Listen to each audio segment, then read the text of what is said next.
Hello बच्चों, कैसे हैं आप। मेरी यही दुआ है, फिट रहें, मस्त रहें, पढ़ते रहें, आगे बढ़ते रहें। आज क्लास 12 फिजिक्स के थर्ड चैप्टर का 16th लेक्चर है। लेक्चर का नंबर 3.16 थर्ड चैप्टर है और 16th लेक्चर है। पिछले लेक्चर यानी कि 3.15 15th लेक्चर में आपने पढ़ा किरचॉफ्स रूल्स। किरचॉफ्स के दो रूल हैं। मैंने आपको बताया कि किरचॉफ्स के रूल कब यूज करते हैं। चार टाइप के कॉम्बिनेशन होते हैं।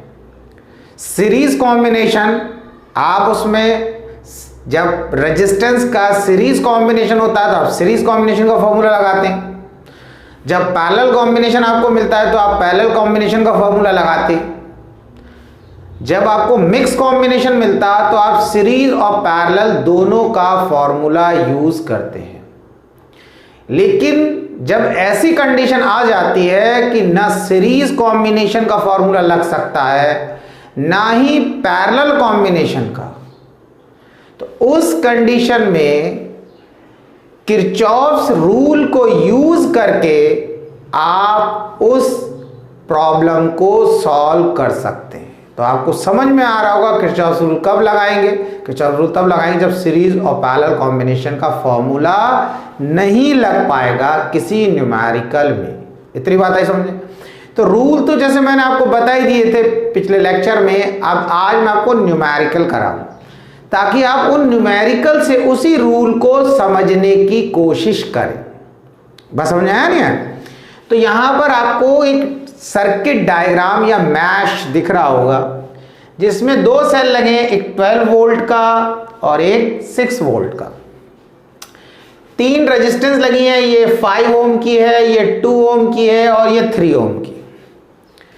इसमें 12 वोल्ट के सेल से करंट निकल रहा I1 और 6 वोल्ट के सेल से करंट निकल रहा I2। अब मैंने आपको पहले बताया जब भी किसी सेल के पॉजिटिव टर्मिनल से करंट निकलता है तो वो करंट उसी सेल के जिसके पॉजिटिव से निकला होता उसी के नेगेटिव टर्मिनल में पहुंचने की कोशिश करता है। तो यहां से देखो, यहां से I1 करंट निकला 12 वोल्ट के बैटरी से, या सेल बोल दो, जो डायग्राम बनाए वो तो सेल का है कि उसमें दो प्लेट है। ठीक है, आपको पता बैटरी में दो प्लेट से ज्यादा होती। तो इस सेल से करंट निकला I1 और यहां से गया, तो ये करंट I1 इसमें नहीं जाएगा। इसमें क्यों? क्योंकि इससे तो ऑलरेडी करंट निकल रहा है और इसको कहां जाना है, इस I1 को घूम के कहां जाना है, इस माइनस टर्मिनल में, यानी 12 वोल्ट का जो सेल लगा है इसके माइनस में। तो इसके लिए आसान रास्ता कौन सा, यहां से गए, इस रेजिस्टेंस से क्रॉस होके यहां से आगे इसमें चले। अब क्या होगा, यहां से जो करंट चलेगा I2 उसको भी इस 6 वोल्ट के सेल से निकल रहा है तो उसके किधर जाना है, नेगेटिव टर्मिनल। तो यहां से चलेगा, यहां आएगा, यहां से होता हुआ यहां से इसमें चला जाएगा। तो इसीलिए इस रेजिस्टेंस में क्या होगा, यहां से आया हुआ करंट I1 भी पास क्रॉस कर रहा होगा और I2 भी इससे क्रॉस कर रहा होगा, यानी कि दोनों करंट इससे पास हो रहे हो। अब क्या करना है, अब क्वेश्चन में बोल दिया find the current in each branch. ये डायग्राम दे दिया और आपसे बोल दिया find the current in each branch. इतनी बात आई समझ। अब ईच ब्रांच तो मैंने बताया कि पहले आपको जंक्शन पकड़ना है। जंक्शन कितने की, जंक्शन जब पता करेंगे तभी आप ब्रांच का अंदाजा लगा सकते कितनी ब्रांच है। तो जंक्शन के लिए क्या होता है, कम से कम दो वायर किसी पॉइंट पर मिल रहे हो, दो वायर, एक तार यहां से आया, एक तार यहां, दो कम से कम मिल रहे। अब क्या हो रहा है, यहां पर देखो ये जंक्शन नहीं है। अब आप लगता है ये जंक्शन क्यों नहीं, भाई अगर मान लो ये जो वायर आ रहा है तो ये तो यहां से बेंड हो गया, तो ये तो एक ही तार हो गया, एक ही वायर हो गया, तो जंक्शन तो हो नहीं सकता। पर यहां पर अगर देखो ये जंक्शन है। क्यों जंक्शन है, अगर मान लो ये ऐसा वायर है और आपने इस वायर को सीधा यहां से यहां तक ले गए तो एक तो तार ये हो गया, एक वायर ये हो गया और एक ऊपर से आ रहा है यहां पर ऐसे जुड़ा है, तो ये जंक्शन बन गया नहीं बन गया। तो एक जंक्शन ये हो गया, ऐसे ही एक जंक्शन ये हो गया। ये जंक्शन नहीं है, ये जंक्शन नहीं, क्योंकि ये हम मान के चले वायर ऐसे जा रहा है, बेंड हो गया। दो जंक्शन हो गए, एक जंक्शन ये, एक जंक्शन। अब ब्रांच कितनी हो गई, एक तो ये इन दो जंक्शन के बीच में एक तो ये हो गई ब्रांच, और एक ब्रांच हो गई ये, और एक ब्रांच ये हो गई, और एक ब्रांच में एक ही करंट होता है। इसका मतलब इतने पार्ट में करंट कितना होगा I1, इसमें कितना होगा I1 प्लस I2 का सम के बराबर, और इसमें कितना होगा I2। यानी कि आपको इस न्यूमेरिकल में I1 प्लस I2 एक तो ये निकालना है, और यहां पर I1 और I2 को सेपरेटली भी निकालना है। यानी कि I1 I2 निकालेंगे, फाइनली उसको आप ऐड कर देंगे तो I1 निकल के आ जाएगा, I2 निकल के आ जाएगा, और फिर उसका सम निकल के आ जाएगा। तो ये तीन चीजें आपको यहां पर निकालनी है। बात समझ में आया? अब किरचॉफ्स रूल को हम यहां पे अप्लाई करेंगे, किस तरीके से लूप बनाने का तरीका बताया है उसको समझेंगे।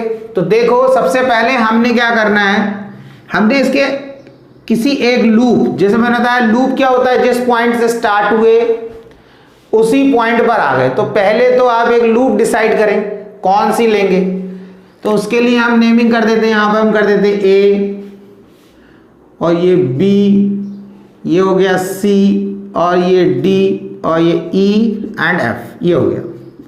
अब आप पहले लूप, अगर मान लो आपने कहा हमने ले लेते A B E F, एक लूप ये ले लेते हैं और एक लूप ये हो जाएगी। यानी कि ये दो लूप हम लेंगे, दो लूप लेने से दो इक्वेशन बनाएंगे उन्हीं की हेल्प से, और फिर उन्हें सॉल्व करेंगे और हमारा आंसर आ जाए। उस लूप तो हमने डिसाइड कर लिया ये लूप लेंगे, तो उस लूप के लिए हमने क्या करना है, एक एरो लगाना कि जो हमें इक्वेशन बनानी है वो कैसे बनाएंगे, उसके लिए एक एरो। अब वो एरो कैसा बनेगा, या तो क्लॉकवाइज या एंटी क्लॉकवाइज, वो आपके ऊपर डिपेंड करता है। क्लॉकवाइज बनाए एंटी क्लॉकवाइज बनाए, दोनों से आंसर सही आ जाएगा। अब मैंने क्या किया, मैंने यहां पर ये इस तरीके से ये क्लॉकवाइज एरो बना लिया, ठीक है। अब क्लॉकवाइज एरो बना लिया तो मैं इसके अकॉर्डिंग कैसे इक्वेशन बनाऊंगा जरा आप समझिए। पहले तो मैंने लिखा लूप। अब लूप मैंने कौन सा लिया, जब मैंने ये एरो ऐसा लगा दिया तो मैं किसी भी एक पॉइंट से, चाहे A से या B से या E से या F से, किसी पॉइंट से स्टार्ट करो। अगर सपोज करो मैंने A से स्टार्ट कर दिया तो मैं कैसे लिखूंगा, A के बाद B और E F A, इस तरीके से लिखूंगा। क्योंकि मैंने एरो कैसे लगाया, क्लॉकवाइज, मतलब मैं A से चला A B E F A, ये लूप ले लिया मैंने। अगर मैं B से स्टार्ट करता, B से भी लिख सकते हैं B E F A B, तभी चलेगा। E ले लो E F A B E, तभी चलेगा। F ले लो F A B E F, इस तरीके से आप कुछ भी लिख सकते हो, वो आपके ऊपर डिपेंड कर रहा है, ठीक है। अब हमने ये लिख लिया। अब हमने क्या करना है, अब हमने लगाया इक्वल्स टू का साइन। बहुत आसान है समझना, बहुत ही आसान है। आपको अगर ये समझ में आ गया मेथड कि ये लूप कैसे बना रहा है, मतलब जो लूप लिया उसमें इक्वेशन कैसे बना रहा है, तो बाद में तो इक्वेशन सॉल्व करना रह जाता है। वो आप 10th क्लास में बहुत सारी इक्वेशन आपने सॉल्व करी। तो मैंने आपको क्या बताया था, रूल क्या था, जो इक्वल्स टू के राइट हैंड साइड में क्या लिखते हैं, करंट और रेजिस्टेंस का प्रोडक्ट, और लेफ्ट हैंड साइड में क्या लिखते हैं, इस इक्वल्स टू के लेफ्ट हैंड साइड में लिखते हैं EMF, राइट हैंड साइड में क्या लिखते हैं, करंट और रेजिस्टेंस का प्रोडक्ट। और ऐसे जितने टर्म आए उनका सम। अब जो बोल रहे हैं उसका मीनिंग क्या है उसको देखो, इसके अकॉर्डिंग करते क्वेश्चन और समझ में आएगा। ए पॉइंट से स्टार्ट, देखो इसमें इतने पार्ट में करंट तो फ्लो कर रहा है, लेकिन इतने पार्ट में कोई रेजिस्टेंस या कोई कंपोनेंट नहीं लगा। इतने पार्ट की रेजिस्टेंस हम कितनी मानते हैं, 0। तो आप खुद सोच लो, अगर ए से बी पार्ट की बात करूंगा तो मैं लिखूंगा करंट हो गया I1, I इंटू आर लिखना है। जनरल फॉर्मूला क्या, I इंटू आर। अब I की जगह I1 और रेजिस्टेंस की जगह रेजिस्टेंस के प्लेस में मैंने क्या लिख दिया, 0। तो क्या हो जाएगा, 0 तो हो जाएगा। तो इस पार्ट को हम छोड़ देंगे। अब हम आए इस पार्ट में BE। तो जब हम B में की बात कर रहे हैं तो हमने देखा, जब आप अब देखो ये एरो के अकॉर्डिंग आप कैसे चलोगे, अब इसको समझो। आप ऐसे चलो क्लॉकवाइज, ऐसे चलो A से B, B से E, E से F, F से A, A से B, B से E, E से F, ऐसे चल रहा है। तो जब आप B से E की तरफ जा रहे हो तो आपने क्या देखा कि आप B से E की तरफ जा रहे हो। अब आप B से E की इस तरीके से क्यों घूम रहे हो, क्योंकि आपने एरो ऐसा लगाया, तभी हम बोल रहे हैं हम ऐसे चलेंगे। अगर एरो एंटी क्लॉकवाइज लगे तो हम बोलते हैं हम ऐसे चलेंगे। आप जब ऐसे चल रहे हो, मैंने तरीका था, आप इमेजिन करो आप चल रहे बी से ई से एफ से ए से बी ऐसे चल रहे। जब आप ऐसे चल रहे हो तो बी से ई जब आप जा रहे हो तो आपने देखा कि जिस डायरेक्शन में आप जा रहे हो उसी डायरेक्शन में करंट जा रहा है, यानी कि इस रेजिस्टेंस में करंट I1 I2 आपके ही डायरेक्शन में, यानी कि बी से ई की तरफ। तो आपने क्या लिखा, आपने कहा कि I1 प्लस I2 को मैंने जाते हुए देखा जिस डायरेक्शन में मैं जा रहा था। आप ऐसे बोल रहे हो कि आप क्या बोल रहे हैं कि मैं बी से ई की तरफ जा रहा था, उसी डायरेक्शन में मैंने इन दोनों करंट को जाते हुए देखा। तो इसीलिए इन दोनों को हमने प्लस में लिखना है, इसके आगे माइनस नहीं लगाना है, क्योंकि जिस डायरेक्शन में आप जा रहे हो उसी में करंट। फिर आपने कहा कि ये जो करंट था जिस रेजिस्टेंस में फ्लो कर रहा था उसकी वैल्यू मैंने देखा 2 में, तो उस 2 से मल्टीप्लाई कर दिया, यानी कि 2 से मल्टीप्लाई, यानी करंट इंटू रेजिस्टेंस का प्रोडक्ट हो गया। ठीक है, फिर इतने पार्ट की रेजिस्टेंस 0 मानते हैं। फिर आप क्या हुआ, सेल के नेगेटिव से घुस गए, पॉजिटिव में निकले। तो मैंने कहा आप सेल के जिस टर्मिनल से निकलोगे सेल का ईएमएफ वैसे ही लिखना है। आप ऐसे चल रहे हो, जब आप ऐसे चल रहे हैं, ऐसे घुसे, तो कहां से घुसे, नीचे से ऊपर की तरफ जा रहे हैं हम, तो नेगेटिव से घुसे पॉजिटिव में निकले, तो इस सेल का ईएमएफ जो 12 वोल्ट दे रखा है वो हम प्लस में लिखेंगे। तो हमने यहां लिख दिया प्लस में 12 वोल्ट।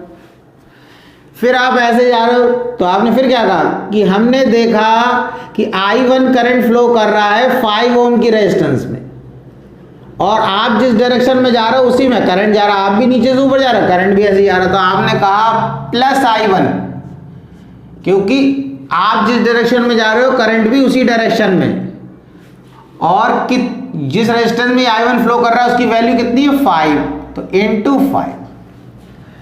अब हमने क्या करा, 12 इक्वल्स टू मल्टीप्लाई कर दो 2I1 प्लस 2I2, इससे से मल्टीप्लाई कर दिया, इससे से मल्टीप्लाई कर दिया, प्लस 5I1।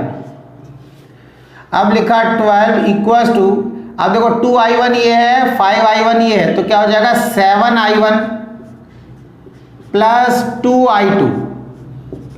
तो ये आपकी एक इक्वेशन बन गई। ठीक है, ये आपकी फर्स्ट इक्वेशन बन गई। ठीक है ना, ठीक है, बहुत सारी इक्वेशन बनेंगी, मतलब अभी तो ये यहाँ पर ये बन रही है बनी, तो हमने इसको लेना है, तो हमने इसे रेक्टेंगुलर ब्लॉक में कर दिया, अलग दिखने लगेगी। ठीक है, ऐसा कोई जरूरी नहीं है रेक्टेंगुलर ब्लॉक में करना, आप तो नंबर 1 2 3 ऐसे डालते जाओ जिसको आपको सॉल्व करना होगा। ब्लॉक में कर दिया तो जल्दी दिखेगा वो हमें। अब ये हो गया। अब हमने क्या करना है, इस लूप को लेकर तो हमने इक्वेशन बना ली, हमारा हो गया काम। ठीक है, अब हम क्या करते हैं, हम दूसरी लूप लेते हैं, ये वाली लूप। अब इसमें हमने पहले तो ये डिसाइड करना है हम चलेंगे कैसे, क्योंकि जैसे हम चलेंगे वैसे ही तो उसी के अकॉर्डिंग तो ये प्लस माइनस लगा रहे हैं, तो हमने इसमें ऐसा ले लिया। ठीक है नहीं, ठीक है। देखो अगर आप सोचोगे कि भाई इसमें तो इन्होंने ऐसा क्लॉकवाइज बनाया, इसमें एंटी क्लॉकवाइज बनाया, तो पहली बात तो मैंने आपको पहले ही बता रखा है कि आप एरो कैसी बना लो, आप इसमें एंटी क्लॉकवाइज बना लो, इसमें क्लॉकवाइज बना लो, आंसर तब भी सही आएगा। लेकिन आपको लगा कैसे बनाना, तो जनरली क्या होता है, जैसे हमने देखा करंट ऐसे जा रहा था, हमने इसके अकॉर्डिंग एरो बना दिया, समझा। तो हमारे सारी वैल्यू क्या आ गए थे, तो पॉजिटिव आ गए, हम उल्टा बना देते तो ये माइनस में आने लगती, इसका प्रोडक्ट भी माइनस में आया था, इसका प्रोडक्ट भी माइनस में आया था, बस ये था, फाइनल आंसर सेम आएगा। ठीक है, अब क्या करना है, फिर हमने क्या दूसरी की, तो हमने पहले तो लूप लिखा, कौन सी लूप लेंगे, तो अब हमने एंटी क्लॉकवाइज एरो लगाया, तो स्टार्ट कर दो, चाहे इस पॉइंट से, इस पॉइंट से, इस पॉइंट से, इस पॉइंट, किसी से भी स्टार्ट कर दो, उससे कोई फर्क नहीं। हम सी से स्टार्ट कर दिया, तो हमने लिखा C B E D C, यानी कि सी से स्टार्ट करा, यहां से यहां गए, यहां से यहां, यहां से यहां, यहां से फिर सी पर आके रुक गए। ठीक है, अब इतना हो गया। अब हमने लगा इक्वल टू का साइन पहले लगा लिया। अब राइट हैंड साइड में आपको पता है क्या करना है हमें, करंट और रेजिस्टेंस का प्रोडक्ट, करंट और रेजिस्टेंस का प्रोडक्ट, ये ऐसे करना है, और लेफ्ट हैंड साइड में ईएमएफ लिखेंगे।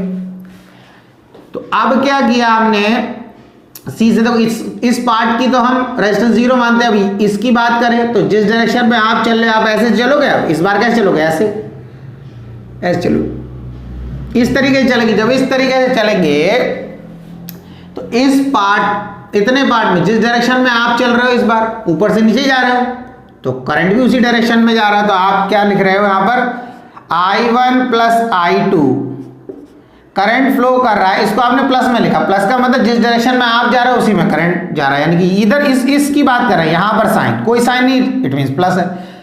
समझ में आया नहीं है? अगर मैं एरो ऐसा लगा देता क्लॉकवाइज, तो इस पार्ट के लिए जब मैं लिखता तो यहां पर मैं क्या लगाता, माइनस, ये ध्यान रखना, क्योंकि तब मैं ई से बी की तरफ जा रहा होता, अभी कहां जा रहा है, बी से ई की तरफ। समझ में आया? और इसकी वैल्यू कितना है, 2 ओम, इससे मल्टीप्लाई कर दिया। अब यहाँ इतने पार्ट की रेजिस्टेंस तो 0 है, इसको तो छोड़ दिया। आप देखो इधर पर सेल के नेगेटिव से घुसे पॉजिटिव में निकले, तो सेल का ये मैं पॉजिटिव में, यानी कि 6 वोल्ट प्लस में लिख दिया। अब आप ऐसे जा रहे हो, क्योंकि आप तो ऐसे चल रहे हो एंटी क्लॉकवाइज, तो I2 करंट फ्लो कर रहा है 3 ओम की रेजिस्टेंस में, जिस डायरेक्शन में आप जा रहे हो उसी में करंट है, तो क्या लिखा हमने, प्लस I2 इंटू 3। तो अब क्या करें, ब्रैकेट ओपन कर लेंगे, 6 equals to 2I1 plus 2I2 plus 3I2, ये हो गया। अब हमने क्या करना, C6 इक्वल्स टू, ये हमारा हो गया 2I1 और इन दोनों को ऐड कर लो तो ये हो गया 5I2। ठीक है, अब एक इक्वेशन हमारी ये हो, ठीक, ये दो इक्वेशन होंगे। देखो तो ये क्या है, देखो ये रेजिस्टेंस की वैल्यू है और ये करंट है, ये रेजिस्टेंस की वैल्यू है, करंट है। तो सेकंड रूल क्या है, सेकंड रूल क्या बताया, और ये लेफ्ट हैंड साइड क्या, EMF, net EMF in a close loop. किसी भी लूप में जो नेट ईएमएफ होती है वो बराबर होती है किसके बराबर, प्रोडक्ट ऑफ, प्रोडक्ट, दो वर्ड हम यूज करते हैं, प्रोडक्ट ऑफ सम ऑफ। अब प्रोडक्ट किस किस का कर रहे हैं, डेफिनेशन में बता, product of current and resistance, current and resistance. ये 2 ओम रेजिस्टेंस की वैल्यू है, I1 करंट है, I2 करंट है, 5 ओम रेजिस्टेंस है। तो करंट और रेजिस्टेंस का प्रोडक्ट, एक टर्म ये बनी, करंट रेजिस्टेंस का प्रोडक्ट एक टर्म ये बनी, और इन टर्म का सम है, ऐसे जो टर्म बने उनका सम है। इसलिए हम कहते हैं net EMF in a close loop equals to the sum of product of, ऐसे जो टर्म्स आ रहे हैं उनका सम है, और प्रोडक्ट किसका है, करंट और रेजिस्टेंस का। वही डेफिनेशन लिखवाया, बात समझ में आया नहीं आया? तो अब ये हो गया हमारा। अब क्या करना है आपको, आप इसमें भी वैसे ही देखो, ये रेजिस्टेंस की वैल्यू, ये करंट, ये रेजिस्टेंस, ये करंट, और इस टाइप के रेजिस्टेंस और करंट को मल्टीप्लाई करके जो टर्म आ रहे हैं उनका क्या है, सम है, sum of product of current and resistance. बात समझ में आया? सम ऑफ सम, इस टर्म का इस टर्म का सम है, sum of product of, product किसका है, करंट और रेजिस्टेंस का है, करंट और resistance, sum of product of current and resistance in a close loop, उस पर्टिकुलर लूप। जैसे हम इस लूप की बात कर रहे हैं तो इसके अकॉर्डिंग लेंगे, इस लूप की बात कर रहे हैं इसके अकॉर्डिंग लेंगे। अब जब ये दो इक्वेशन बन गई हमारी, अब इन्हें सॉल्व कर लो। अब इन्हें सॉल्व करने के लिए हम क्या करें, बड़ा आसान तरीका है, इक्वल कर दो। अब यहां पर क्या करेंगे, 7 और इसको हम पहले I1 की वैल्यू निकाल लेते, तो हम क्या करेंगे, इस इक्वेशन को क्या कर दो, 2 से मल्टीप्लाई कर दो, इस वाली को 2 से मल्टीप्लाई कर देंगे, क्योंकि हमें I1 को कैंसिल करना है, तो I1 के आगे 2 है, तो इसको 2 से मल्टीप्लाई कर देंगे, और इस वाली इक्वेशन को 7 से मल्टीप्लाई कर देंगे। बात समझ में आया? यानी कि I1 को कैंसिल करना, तो इस, ध्यान रखो, इस I1 का कोफिशिएंट क्या है, 2, यानी कि I1 के साथ मल्टीप्लाई में गए 2, इस 2 से इस पूरी इक्वेशन को हम मल्टीप्लाई कर दें, तो हमारा क्या आ जाएगा, यहां से जब 2 से मल्टीप्लाई करोगे इस 2 से, इस 2 से, तो 12 2 जगह 24 इक्वल्स टू, मल्टीप्लाई करा 14I1 प्लस मल्टीप्लाई करा यहां इससे 4I2, ये इक्वेशन हो गई। अब क्या करना है, इस 7 से मल्टीप्लाई कर देना इस इक्वेशन को, यानी कि 7 से, क्योंकि यहां पर I1 का कोफिशिएंट क्या है, I1 का मल्टीपल क्या है, 7, तो यहां पर हमने क्या करा, 6 7 या 42, इसको इससे मल्टीप्लाई कर दिया, और फिर इसको 7 2 या 14, 42, अब 7 2 या 14, ये बराबर हो जाएगा I1, और इस 7 से इसे मल्टीप्लाई कर दिया, प्लस 7 5 35, इतना क्लियर हो गया। अब साइन चेंज कर दो, यहाँ पर देखो 42 के आगे कोई साइन नहीं लगा, इसका मतलब प्लस है तो माइनस, 14 के आगे कोई साइन नहीं लगा, इसका मतलब प्लस है, तो हम इसको कर देंगे माइनस, 35 के आगे प्लस लिखा है तो माइनस। अब ये तो कैंसिल हो गया। अब 42 में से 24 माइनस कर दो, कितना आएगा, ये आ गया आपका 42 8 1 माइनस 18 आ गया, क्योंकि 42 माइनस का हो गया, क्योंकि हमने साइन चेंज करा है इसलिए माइनस का साइन लगा दिया, इक्वल्स टू, ये तो कैंसिल हो गया। अब यहां पर क्या करना है, यहां पर देखो ये 35 माइनस का हो गया, क्योंकि ये जो नीचे वाला साइन है वो कंसीडर करेंगे अब, और ऊपर 4 क्या प्लस का है, तो कितना आ जाएगा 31 I2, और माइनस का साइन लगा देंगे क्योंकि माइनस की डिजिट बड़ी है, माइनस माइनस कैंसिल हो जाएगा, तो ये हमारा आ जाएगा 18 इक्वल्स टू 31 I2। तो I2 बराबर हो गया 18/31, 18/31, ये आ गया। तो ये आपका I2 करंट आ गया, समझ आई बात। अब ये I2 की वैल्यू हो गया, अब आपको I1 की वैल्यू निकालना है, तो आप क्या करो, I1 की वैल्यू निकालना, कोई भी क्वेश्चन, ये फर्स्ट और सेकंड में से कोई भी ले लो, इसमें I2 के प्लेस पर इसकी वैल्यू पुट कर दो। तो अब जैसे मान लो हमने ये ले लिया second equation, 6 equals to 2I1 plus 5I2, तो 6 equals to 2I1 plus 5 into I2 की वैल्यू कितनी, 18/31, ठीक है। तो ये हो जाएगा आपका 6 इक्वल्स टू 2I1 प्लस 5/40 और 90/31, ठीक है, ये आ गया। अब क्या करना है, 2I1 इसको ये रहने दो, और 6 माइनस 90/31, इतना आ गया। और आप क्या करो, यहां पर इस 2 को I1 equals to 6/2 minus 90/31 into 2, यानी कि इस 2 को इसके डिनोमिनेटर में लिख दिया, इसके डिनोमिनेटर में, तो ये तो क्या हो गया हमारा I1 इक्वल्स टू 3 माइनस, और ये कैंसिल हो जाएगा, तो ये हमारा हो जाएगा 45/31, ठीक है। और ये हो जाएगा I1 इक्वल्स टू 31 एलसीएम आ जाएगा हमारा, और इसके नीचे 1 मान लिया हमने, 31 को डिवाइड करा 1 से, 31 आ जाएगा, फिर मल्टीप्लाई कर दो तो कितना आएगा 93, 31 3 या 93 हो जाएगा, माइनस 45, तो इसको माइनस कर लो I1, तो ये आ जाएगा 48/31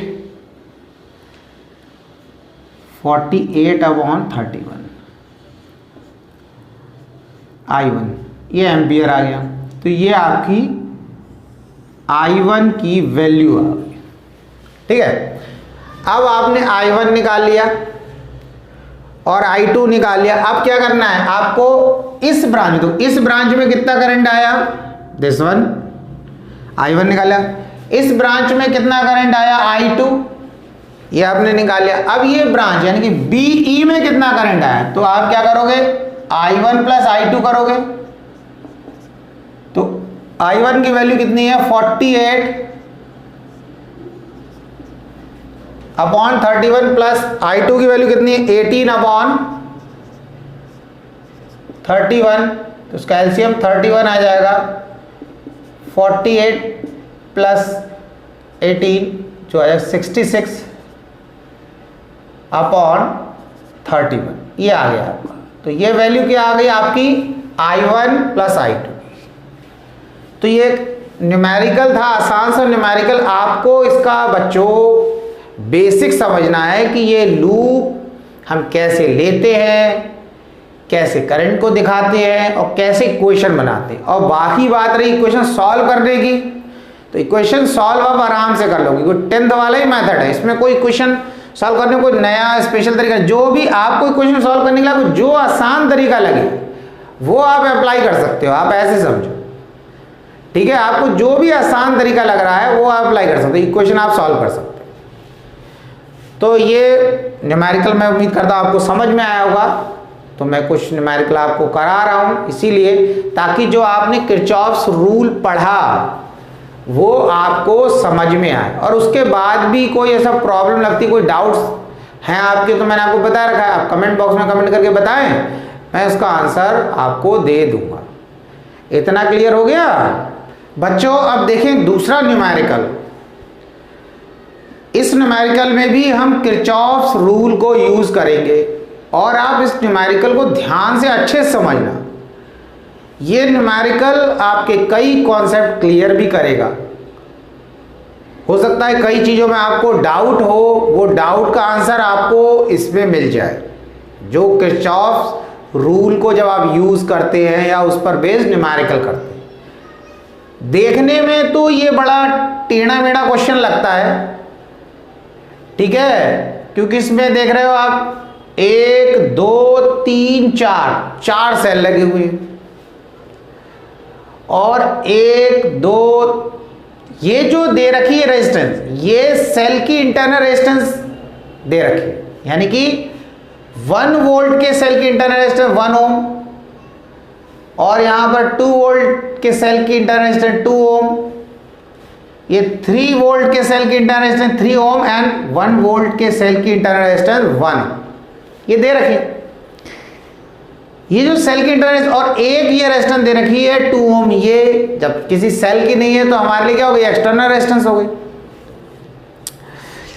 इतना क्लियर हो गया? अब क्या करना है, इसमें आपको निकालना क्या है, इसमें आपको इस जो ये सेल दे रखा है, इसमें ए बी सी डी मैंने पॉइंट देता हूं, इन दो पॉइंट पर, बी डी पॉइंट पर पोटेंशियल डिफरेंस निकालना है आपको। क्या निकालना है? बी और डी पॉइंट पर पोटेंशियल डिफरेंस। तो जब पोटेंशियल डिफरेंस निकालना है तो वो पोटेंशियल का अगर फॉर्मूले की बात करें V = IR, तो इस वायर से या इस रेजिस्टेंस से कितना करंट फ्लो कर रहा है वो आपको निकालना होगा। और आप ये भी समझ सकते हो कि इसमें और भी चीजें पूछी जा सकती है, आपसे बोला जा सकता है। सबसे पहले सिंपली ये पूछा जा सकता है कि हर ब्रांच में कितना करंट होगा वो आप निकालें, हर ब्रांच में कितना करंट।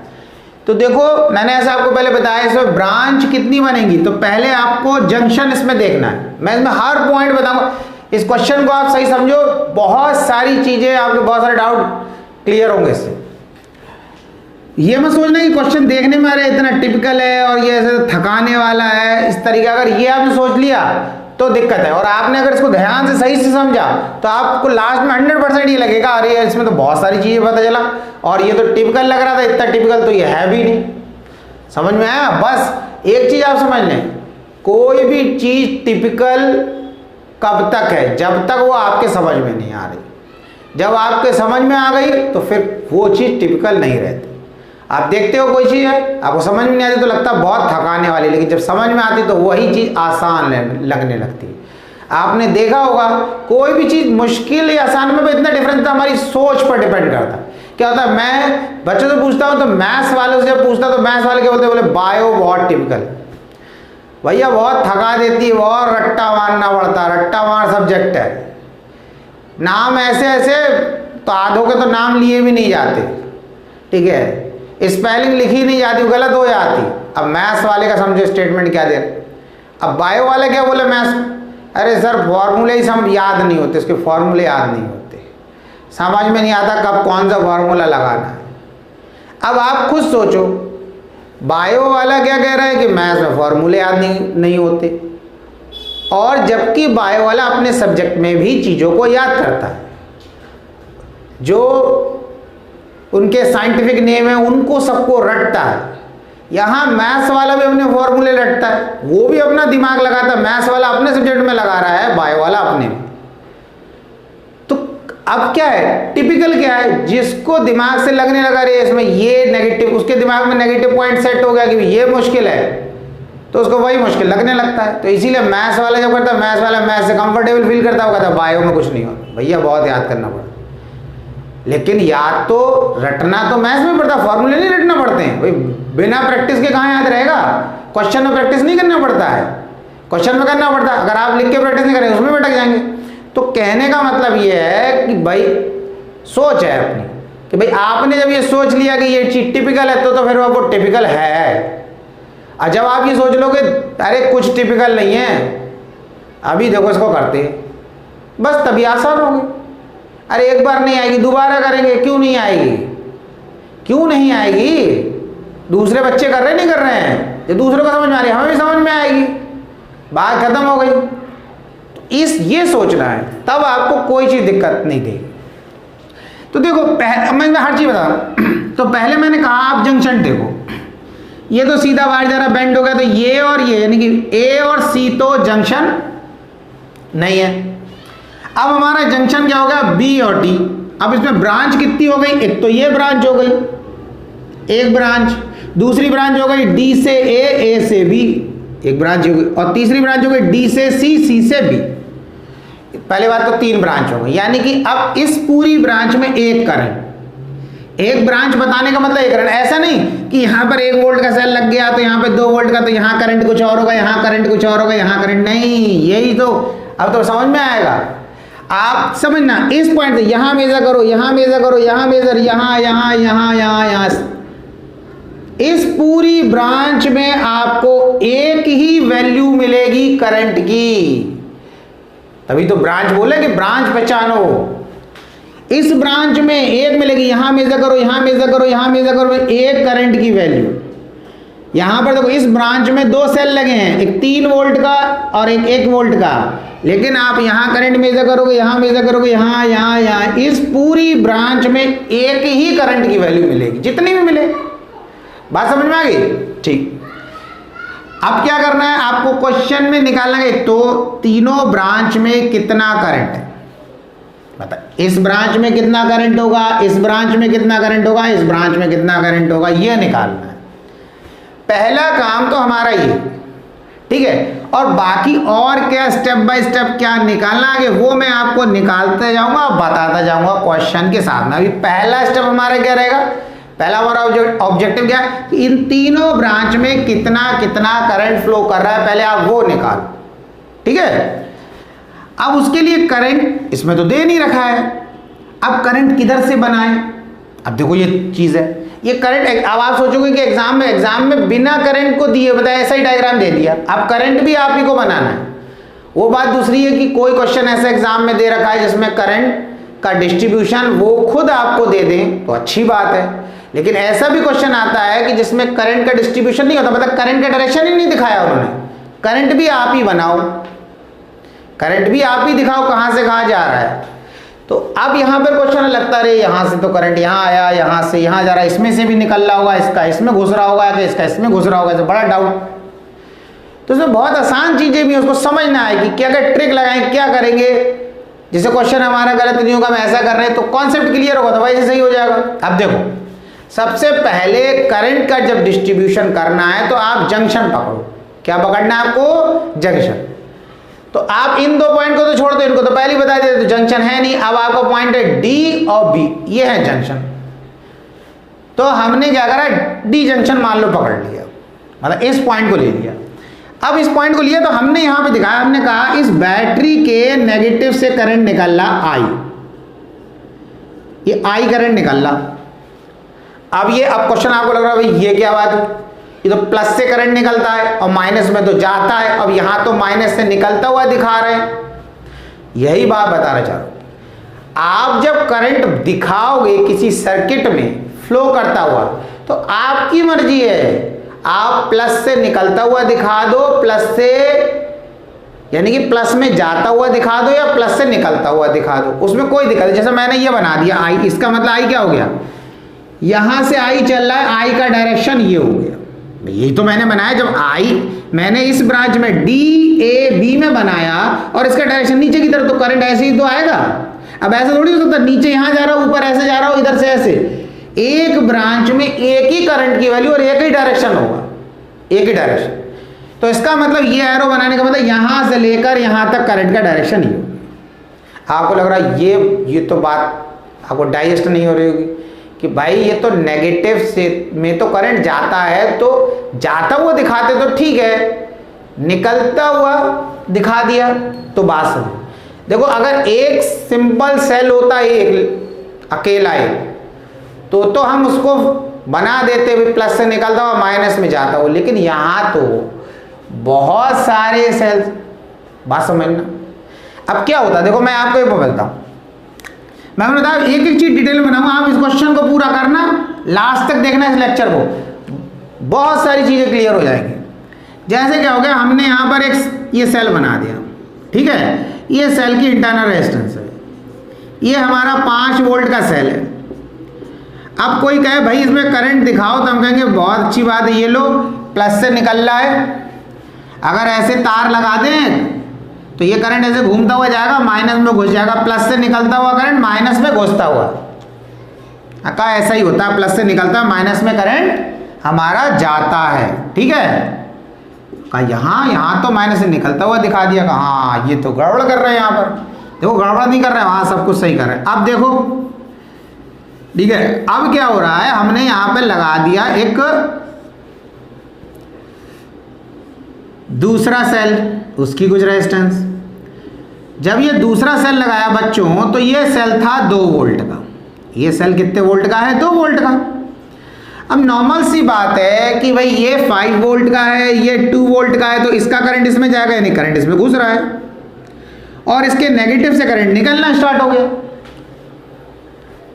अब आप देखो भाई, ये यहां तो प्लस से निकल रहा है, माइनस में जा रहा है, पर यहां उल्टा हो गया, नहीं हो गया? ये ऐसा उल्टा क्यों हुआ? क्योंकि भाई यहां पर एक से ज्यादा सेल लगे हुए, जब ज्यादा सेल लगे, इसकी वोल्टेज ज्यादा है, इसके वोल्टेज कम है, तो इसका करंट इसमें घुस गया। अगर मैं इसी सर्किट को अलग कर दूं, मान लो इसको यहां से अलग कर दूं, ऐसे बना दूं अकेला, ये प्लस और ये माइनस, तो फिर मैं बोलूंगा प्लस से निकलेगा और घूम के माइनस में चला जाएगा करंट। अगर इधर से तार जोड़ दूं मैं, ऐसा ही लो जोड़ दिया, तो देखो भाई हो गया कंप्लीट। अब ये वही 2 वोल्ट का सेल है, ये तो ऐसा है, लेकिन जब हमने इस 2 वोल्ट के सेल को इस 5 वोल्ट के साथ कनेक्ट कर दिया, तो कंडीशन कुछ चेंज हो गई, प्लस में करंट घुसता हुआ दिखा रहे हैं, माइनस से निकलता हुआ। तो बात समझे यहां पर, क्योंकि एक से ज्यादा सेल है, अब किस सेल का करंट किधर जा रहा होगा वो तो हमें पता नहीं है, हमें तो पता नहीं। वही चीज तो निकालनी है हमें, 2 चीज हमें निकालना है, हर ब्रांच में कितना करंट और डायरेक्शन कौन सा, कैसे डायरेक्शन, मतलब किधर जा रहा है। ये इस ब्रांच में करंट कितना होगा, और करंट D से A से B जा रहा है, या B से A से D जा रहा है, ये हमें निकालना है। 2 चीजें अभी, करंट निकालना हर ब्रांच में और उसका डायरेक्शन पता करना है। बात समझ में आई? तो ये उम्मीद है बात समझ में आया होगा। तो इसीलिए हमने क्या करा, जंक्शन पॉइंट लिया, यहां पर I करंट दिखा दिया। अब हमने कहा जब ये I करंट यहां आया, तो किरचॉफ का फर्स्ट रूल, देखो मैं इधर मैंने ये जो लेक्चर ही है किरचॉफ के रूल को समझने के लिए, ये 2 न्यूमेरिकल जो मैं यहां इसमें करवा रहा हूं, किरचॉफ के रूल को समझने के लिए ही मैं ये करा रहा था, कि वो रूल समझ में आता है, कि वो रूल समझ में आता, तो आप और भी क्वेश्चन कर पाओगे। फर्स्ट रूल था junction rule, the sum of current entering toward the junction is equal to the sum of current leaving from the junction. जितना करंट जंक्शन की तरफ जा रहा है उसका सम, देखो दोनों चीज देखते जाएंगे, किरचॉफ का रूल भी देखते जाएंगे। ये करंट था I1, इस वायर से I1 जा रहा, इस वायर से I2 और इससे जा रहा I3, ठीक है, 3 current, I1 I2 I3 junction की तरफ जा रहा है। तो हमने क्या था, sum of current entering toward the junction, junction में एंटर कर रहा है, ये जंक्शन की तरफ जा रहा है, उसका sum I1 plus I2 plus I3 equal to sum of current leaving from the junction, current sum of current leaving from the junction, I4 और I5 जंक्शन से दूर जा रहे हैं, तो I4 प्लस I5, यही तो था कि जो करंट जंक्शन की तरफ जा रहा है उसका सम बराबर होगा जो करंट जंक्शन से दूर जा रहा है। तो ये तीनों जंक्शन की तरफ जा रहे हैं, ये दोनों जंक्शन से दूर जा रहे हैं। मान लो ये नहीं होता तो हम ये नहीं लिखते, ऐसे लिख देते। बात समझ में आया? ठीक, तो इसको समझाया तो इसका मतलब क्या हो गया? तो हमने कहा कि भाई I तो जंक्शन की तरफ जा रहा है, इसको तो जंक्शन मान लिया, और हमने माना कि I1 करंट यहां ये जो सेल है इसको F से रिप्रेजेंट कर रहे हैं, इस सेल को हम G से रिप्रेजेंट कर रहे हैं, इस सेल को X से रिप्रेजेंट कर रहे हैं, इस सेल को E से।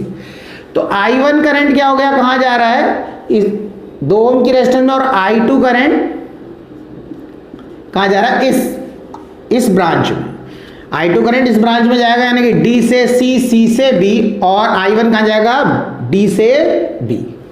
तो अब ये जंक्शन हो गया, तो जंक्शन कितना करंट जंक्शन की तरफ जा रहा है? ये I तो जंक्शन की तरफ जा रहा है, ये I। और जंक्शन से दूर कौन कौन जा रहा है? I1 और I2 जंक्शन से दूर जा रहे हैं। तो I किसके बराबर हो गया? I1 प्लस I2 के बराबर। समझ में आया? देखो इस एरो का डायरेक्शन जंक्शन की तरफ है, और इस I1 के एरो का और I2 के एरो का डायरेक्शन जंक्शन से दूर की तरफ है, यानी कि ये दोनों एरो जंक्शन से दूर दिखा रहे, दूर जा रहे हैं। दूसरी चीज आप ऐसे समझ सकते हो कि तभी हमने क्या बोला, हमने कहा कि I किसके बराबर हो जाएगा? I1 प्लस I2 के बराबर। दूसरी चीज ऐसे समझ सकते हो कि मान लिया ये I जो है हमारा 10 एम्पियर है, फॉर एग्जाम्पल ये हमारा 10 एम्पियर है, और हमने मान लिया इसमें जो करंट जा रहा है वो हमारा 3 एम्पियर है। तो बचा कितना? 7। तो 7 एम्पियर इधर चला जाएगा, ये चीज। तो इस तरीके से हमने ये करंट डिस्ट्रीब्यूशन दिखा दिया। अब इस पूरी ब्रांच में कितना हो गया? I। इस वाली ब्रांच में ये जो BD ब्रांच है इसमें कितना हो गया? I1। और DCB में कितना हो गया? I2। ये बात आ गई समझ? अब जैसे हमने यहां बनाया, ऐसे ही अगर आपको यहां नहीं लग रहा, आप यहां बना सकते हैं इस पॉइंट पर। इस पॉइंट पर कैसे बना सकते हैं? आपकी मर्जी है।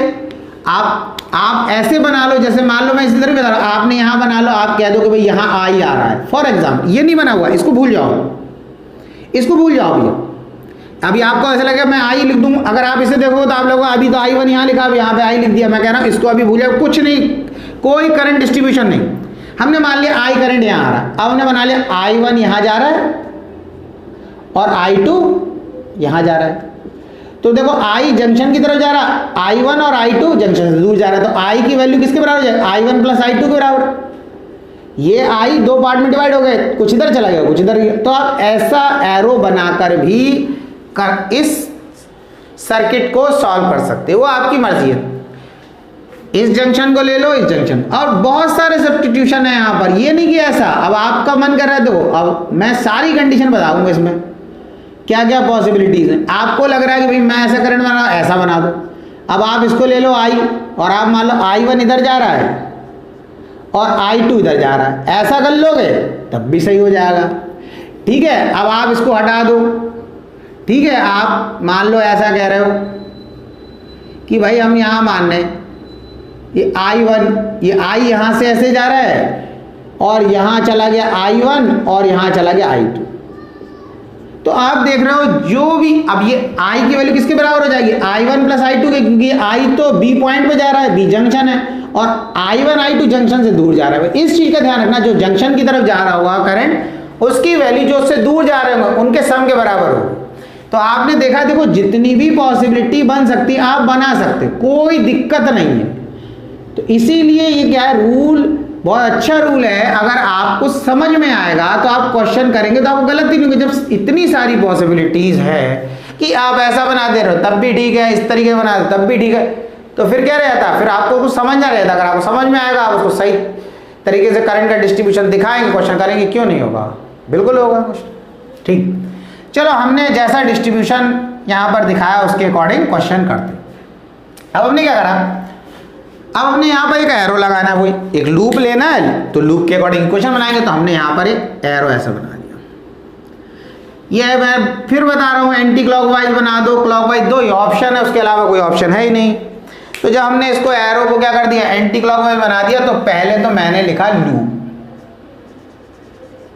लूप लिखा तो मैं किसी पॉइंट से स्टार्ट कर लो, ऐसे स्टार्ट कर लेता हूं। मैंने तो A D ए से डी, डी से बी, बी से फिर ए, ए डी बी, ये हो गया हमारी लूप हो गई। ठीक, अब हम स्टार्ट करेंगे यहां पर इसमें इक्वेशन बनाना। तो सबसे पहले मैं तरीका क्या बताया आपको बच्चों कि इक्वल टू का साइन लगाओ, राइट हैंड साइड क्या लिखोगे, करंट और रेजिस्टेंस का प्रोडक्ट, और लेफ्ट हैंड साइड में क्या लिखोगे, ईएमएफ। अब ए से चलो, ए से चले तो आपको मिली ये रेजिस्टेंस जिसकी वैल्यू 1 ओम है। इसमें करंट कितना फ्लो कर रहा है, ये आई, क्योंकि इस पूरी ब्रांच में कितना आई, तो आपने कहा कि आई करंट फ्लो कर रहा है किसमें, इस रेजिस्टेंस में जिसकी वैल्यू 1 ओम है, तो इंटू 1 कर दिया भाई, करंट इंटू रेजिस्टेंस हो गया, ये रेजिस्टेंस की वैल्यू हो गई। फिर आप आगे बढ़े तो आप सेल के पॉजिटिव से, आप तो ऐसे चल रहे हो ना, एरो के साथ चल रहे हो, ऐसे समझो, ये ऐसे बच्चे गाड़ी चलाते हैं, ए से डी, डी से बी, बी से ए, ऐसा। ठीक है, अब आप सेल के पॉजिटिव में घुसे, नेगेटिव से निकले, जिस टर्मिनल से आप निकलोगे सेल का ईएमएफ वैसा ही, तो ऐसे निकले माइनस से, तो इस सेल का ईएमएफ माइनस में, तो आपने लिखा -1, तो ये इसका वो जो ईएमएफ है वो कितना लिख दिया, माइनस में। अब फिर यहां आ गए, यहां चले, जब यहां से चल रहे तो आपने देखा I1 करंट फ्लो कर रहा है 2 ओम की रेजिस्टेंस में। अब आप जिस डायरेक्शन में जा रहे हो करंट भी उसी डायरेक्शन में, आप तो ऐसे जा रहे हो और करंट ही I1 भी ऐसे ही जा रहा है, तो आप इसको क्या लिखोगे, plus current I1 into resistance कितनी हो गई, 2 ओम की। ठीक है, अब यहां पहुंचे, बी पर पहुंच गए, अब यहां चले, इस सेल के नेगेटिव में घुसे, पॉजिटिव से निकले, तो सेल का ईएमएफ पॉजिटिव, तो 2 वोल्ट आपको प्लस में लिखना है, तो आपने क्या लिख दिया यहाँ पे 2, तो भाई 2 के आगे कोई साइन नहीं, इसका मतलब 2 प्लस का हो गया, 1 के आगे साइन क्या है, माइनस, तो 1 माइनस का हो गया, तो इसीलिए इसका पोटेंशियल माइनस में, क्योंकि मैंने बता दिया ऐसे घुसोगे नहीं, प्लस से घुसोगे माइनस में निकलोगे, तो इसका ईएमएफ माइनस में, और ऐसे का, और इसका ईएमएफ कैसे लिखेंगे, प्लस में, क्योंकि हम ये एरो ऐसा बना है, एरो के अकॉर्डिंग प्लस माइनस लगा रहे हैं। ठीक है, एरो और करंट, यानी कि हमने करंट ऐसा बनाया है, और एरो सेल में तो क्या करना है आपको बता रखा है, सेल में तो जिधर से घुस रहे हो और जिधर से निकल रहे हो उसके अकॉर्डिंग। ठीक है, अब ये हो गया, अब इसके आगे चले, अब यहां पहुंचे, अब ये 2 ओम की रेजिस्टेंस में कितना करंट फ्लो कर रहा है, आई, क्योंकि इस पूरी ब्रांच में एक ही करंट, तो हमने लिखा कि भाई आई करंट फ्लो कर रहा था 2 ओम की रेजिस्टेंस, इस 2 ओम की में भी आई करंट फ्लो कर रहा है कि इस पूरी ब्रांच में है। तो अब क्या करो, थोड़ा सिंपल कर लो, तो ये हो गया 1 equals to I plus 2I1 plus 2I। ठीक है, अब क्या हो गया, 1 इक्वल्स टू 2I, और एक I है तो क्या होगा 3I, और प्लस 2I1। तो हमने क्या करना है, इस I की जगह ले सकते हैं I1 प्लस I2, तो लिखो, ये लिख दिया हमने I1 प्लस I2, इस I की प्लेस में I1 plus I2 plus 2I1, तो 1 इक्वल्स टू मल्टीप्लाई कर दो 3I1, ब्रैकेट ओपन करना है ना, और 3I2 2I1, तो I इक्वल्स टू 3 और 2, तो ये हो गया आपका 5I1 प्लस 3I2। तो ये बच्चों आपकी एक इक्वेशन बन गई हमारी। अब हम इसको नंबर 1 इक्वेशन लिख देते हैं। ठीक है, ये हमारी पहली इक्वेशन बन गई, इसको हम यहीं छोड़ देना, इस लूप को ले लिया, हमारा इक्वेशन बन गई। ठीक, अब हम देख लेते हैं दूसरी, तो दूसरे में कैसा एरो लगा दो बंदरा, ये तो अपनी मर्जी है, इसमें भी हमने एंटी क्लॉकवाइज लगा दिया। तो पहले लिखना है लूप, तो लूप लिया तो हमने एंटी क्लॉकवाइज, किसी पॉइंट से डी से स्टार्ट कर देते, तो डी सी बी डी, जिस पॉइंट से स्टार्ट करना वहीं फिनिश करना। अब इक्वल टू का साइन लगाना, अब तो समझ में आ रहा होगा थोड़ा, राइट हैंड साइड डी से स्टार्ट करो। अब आप ऐसे चल रहे हो, डी से सी, अब मोड़े बी, बी से डी, डी से सी, सी से बी, ऐसे चल रहे हैं। अब डी से चले तो सेल के किस में घुसे, नेगेटिव टर्मिनल में, किससे निकले, पॉजिटिव से, तो तुरंत सेल का ईएमएफ पॉजिटिव 3। अब आगे चले तो देखा रे ये रेजिस्टेंस मिली 3 ओम की, कितना करंट फ्लो कर रहा होगा I2, इस पूरी ब्रांच में कितना मिलेगा I2 करंट। तो हमने क्या लिखा, हमने लिखा 3I2, यानी कि I2 करंट फ्लो कर रहा है 3 ओम की रेजिस्टेंस में, दोनों को मल्टीप्लाई कर करंट एंड रेजिस्टेंस। अब प्लस में क्यों लिखा करंट, क्योंकि आप ऐसे जा रहे हो, करंट भी ऐसे ही जा रहा है। अब यहां फिर आपने लिखा कि भाई 1 ओम की रेजिस्टेंस में कितना करंट I2, तो I2 करंट इंटू 1 रेजिस्टेंस की वैल्यू से मल्टीप्लाई करोगे तो उतना ही रहेगा I2, इसको इतना छोड़ दिया। फिर सेल के पॉजिटिव से घुसे और नेगेटिव में निकले, यानी कि इस सेल का जो EMF है वो कैसे लिखोगे आप, इस सेल का EMF आप लिखोगे नेगेटिव में। अब इसकी वैल्यू कितनी दे रखी है, इस सेल की वैल्यू दे रखी है आपकी 1 वोल्ट, ठीक है। अब 1 वोल्ट दे रखी है तो आपने क्या करना है, यहां पर उस 1 वोल्ट को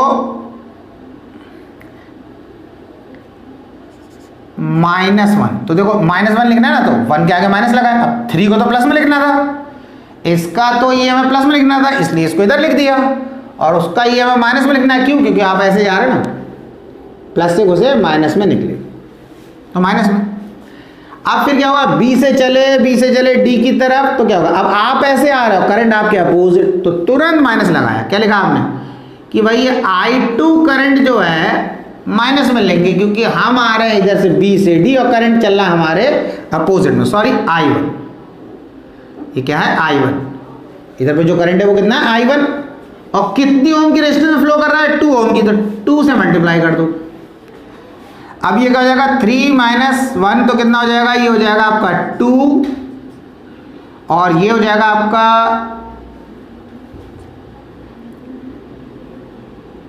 I2, 3I2, तो ये हो जाएगा 4I2। तो पहले आप इसको लिख देते -2I1 और फिर लिखे +4I2।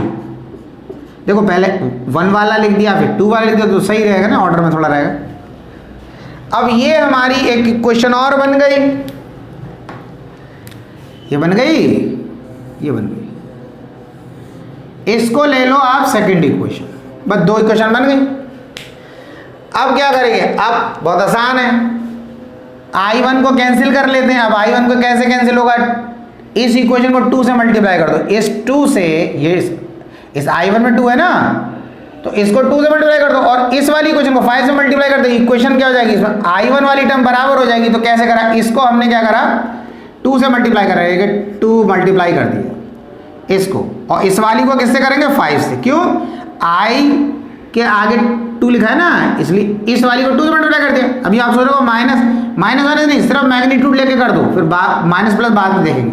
और इस वाली इक्वेशन को, या I का कोएफिशिएंट क्या है 5 है, यानी कि मल्टीपल क्या है 5 है, तो इस वाली को 5 से कर देंगे। तो यहाँ मैंने लिख दिया, तो ये वाली हमारी इक्वेशन क्या हो जाएगी, यहाँ पे एरो लगा लिखता हूँ, जब 2 से मल्टीप्लाई करा तो 2 =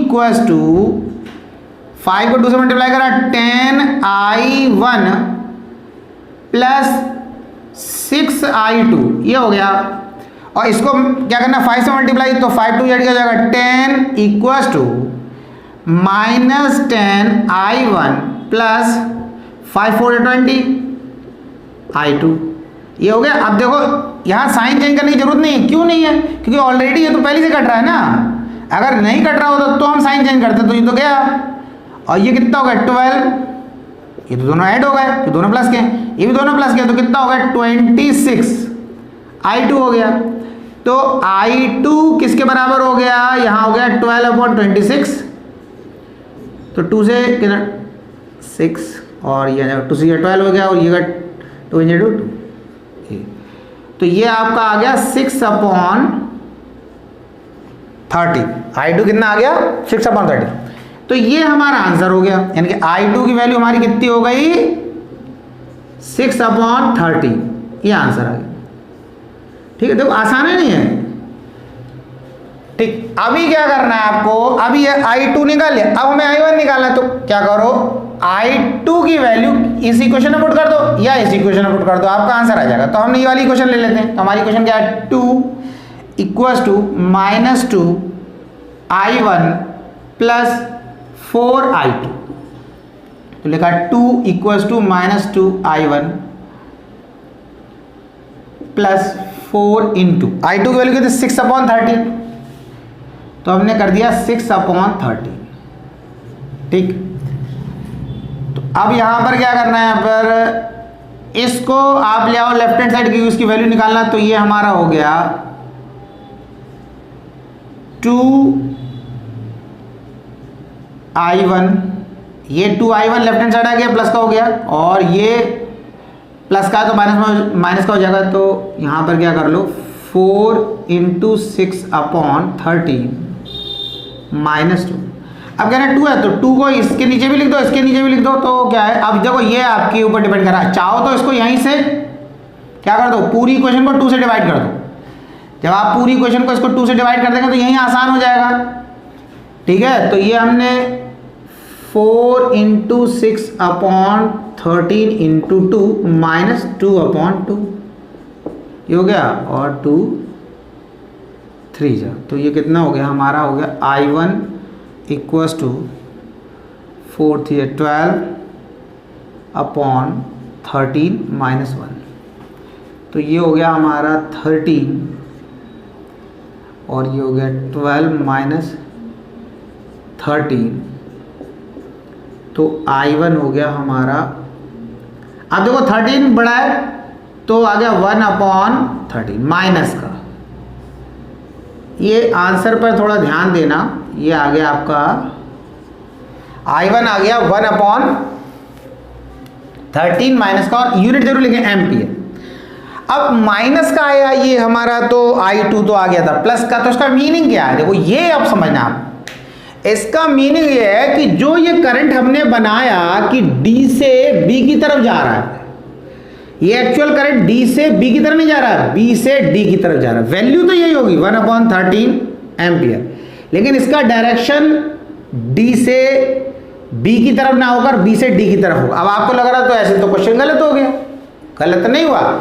आपसे ये पूछा जाएगा कि बताओ ये जो DB ब्रांच है इसमें करंट की वैल्यू कितनी है और उसका डायरेक्शन क्या है। तो जब आप सॉल्व करके ये निकालोगे तो आप देखोगे आपका I1 तो माइनस में आ गया, तो आप बताओगे आप कि भाई इस ब्रांच में जो करंट है वो 1/13 एम्पियर है, और उसका डायरेक्शन जब आपसे कोई पूछेगा तो आप बताओगे B से D।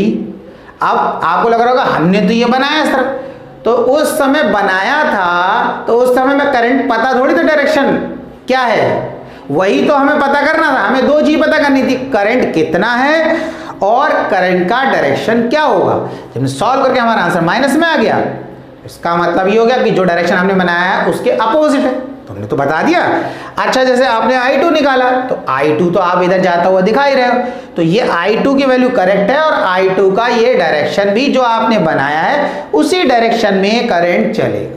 बात समझ में आया। तो प्लस माइनस का समझ में आया कि जब आंसर माइनस में आता करंट इस टाइप के जो न्यूमेरिकल करते हैं उसका मीनिंग क्या है कि जो डायरेक्शन आपने बनाया या बुक में बना हुआ किसी क्वेश्चन में और उसका आंसर आ गया माइनस में, तो वो मीनिंग होता है कि वो जो डायरेक्शन हमने इंडिकेट करा हुआ है एक्चुअल डायरेक्शन उसके अपोजिट है, पर वैल्यू उतनी है जो उसमें निकाल रखी है, ये जो हमने जैसे फाइंड करा है इस कंडीशन में। इस I1 की वैल्यू इतनी होगी -1/13 एम्पियर, यानी 1/13 एम्पियर तो है, और माइनस इंडिकेट कर रहा है डायरेक्शन। इतना क्लियर हो गया। तो देखो आपने ये I1 निकाल लिया, यानी कि इस ब्रांच में जो DB ब्रांच है इसमें कितना करंट फ्लो कर रहा है वो निकाल लिया, और इसी तरीके से आपने ये I2 निकाल लिया। अब आपको ये करंट निकालना है इस वाली ब्रांच में, यानी कि DAB में। तो बहुत आसान है, क्या करना है आपको, I जो है किसके बराबर है, I1 प्लस I2 के बराबर है।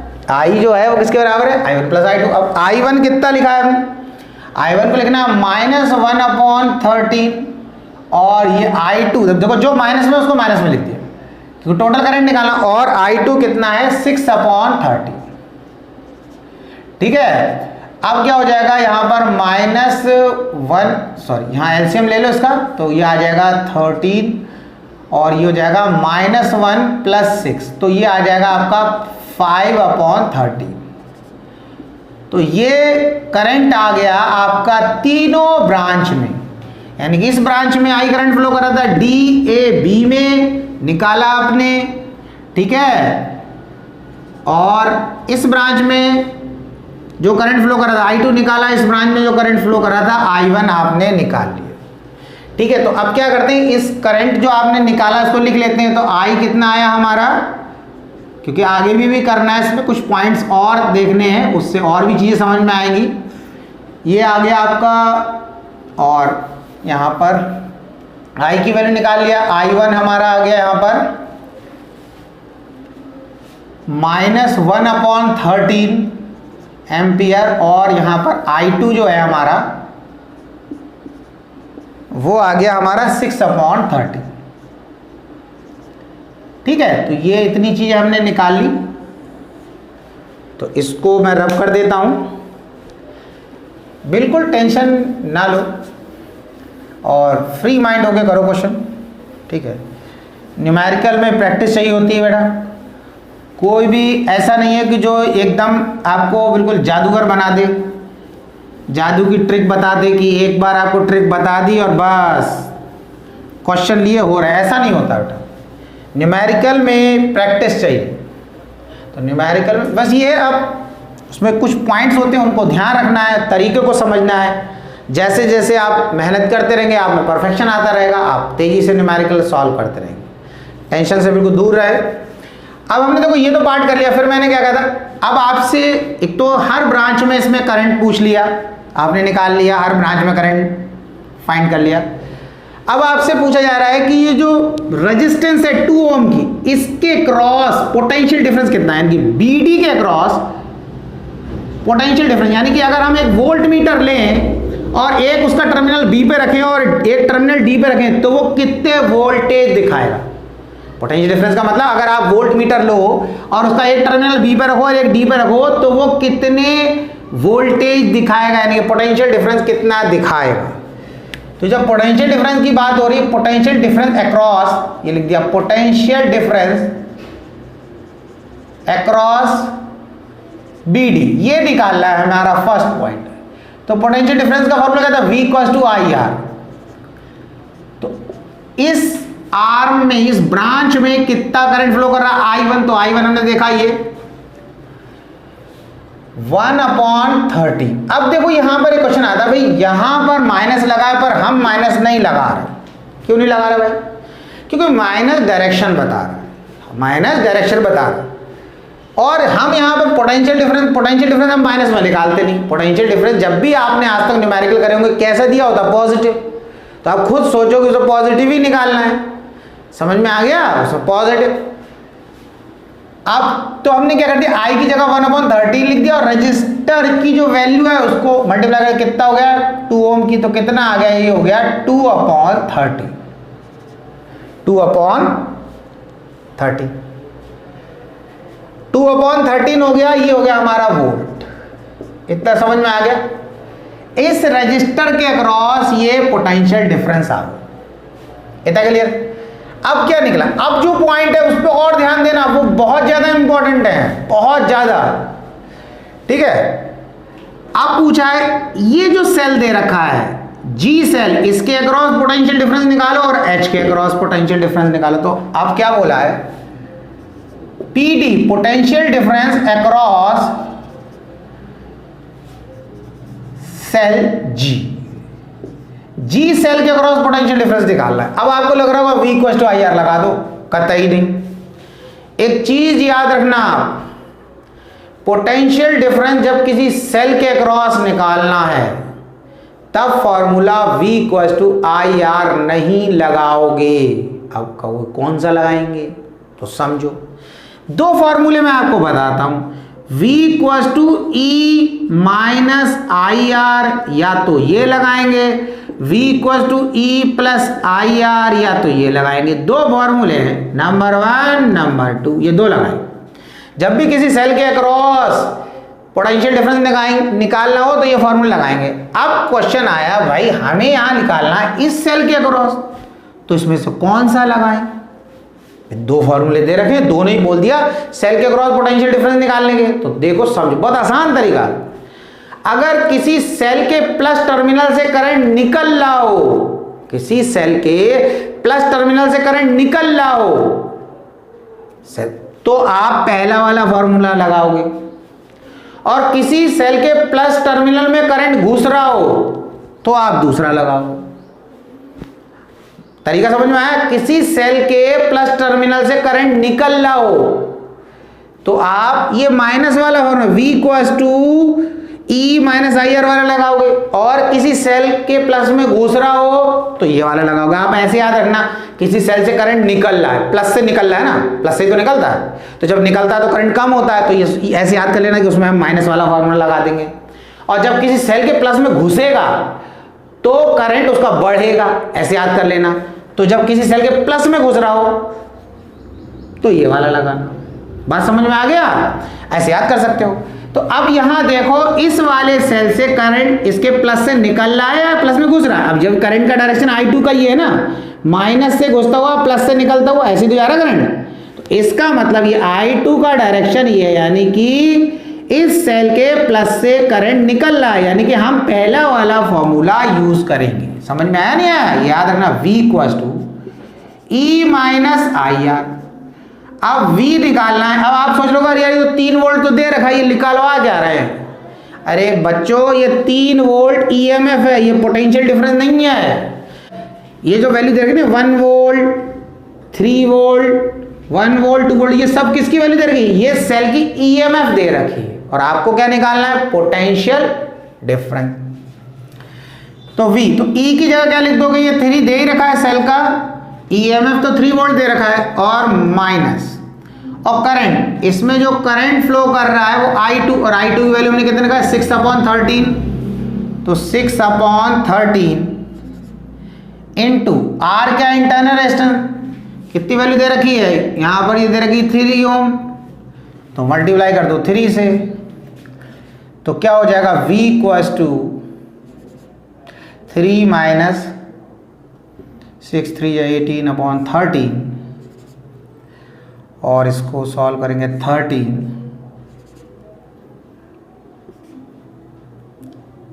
3 जा 39 माइनस 18, तो ये V आ गया ना जगह 8, ये आ गया 1, और 3 में से बन गया 21/13, इतना आ गया 21/13। और इसको अगर डिवाइड करोगे 21/13 को, तो ये आ जाएगा 1.615 वोल्ट, इतना आ जाएगा। तो ये वैल्यू आ गई आपकी पोटेंशियल डिफरेंस। किस सेल के क्रॉस आ गया? इसके क्रॉस। अब एक और निकालते हैं, third point, potential difference across cell H के अक्रॉस निकालते हैं पोटेंशियल डिफरेंस। जब H के अक्रॉस निकालेंगे तो देखो अब फिर वही जी, इस H के प्लस टर्मिनल से करंट निकल रहा है, घुस रहा है। करंट का डायरेक्शन तो ये I2 यहां जा रहा है, ये I2 इसमें क्या है? सेल के प्लस में घुस रहा है। तो जब सेल के प्लस में घुसेगा तो नीचे वाला फॉर्मूला, तो फॉर्मूला क्या? V equals to E plus IR। V equals to EMF की वैल्यू तो दे रखी है 1, प्लस I के प्लेस पर इस ब्रांच में कितना करंट फ्लो कर रहा है? I2। तो I2 कितना लिखा है यहाँ पर? 6/13 इंटू R इंटरनल रेजिस्टेंस। इस सेल की इंटरनल रेजिस्टेंस कितनी? ये दे रखी है 1 ओम।